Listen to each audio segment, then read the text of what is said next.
So in that garden, in that next garden, I would harvest 200 boxes, and then I would go to other farmers and also pick their pepper too.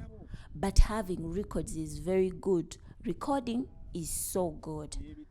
Writing down, have I harvested?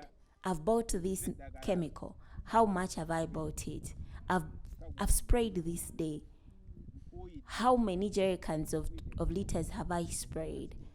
I've harvested this much. I've sold at this much. I've made this much.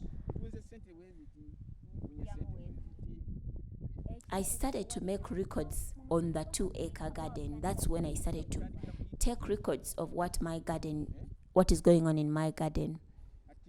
Now, the other advantage I got is during that time, pepper prices were raised to 5,000 from 2,000 per box.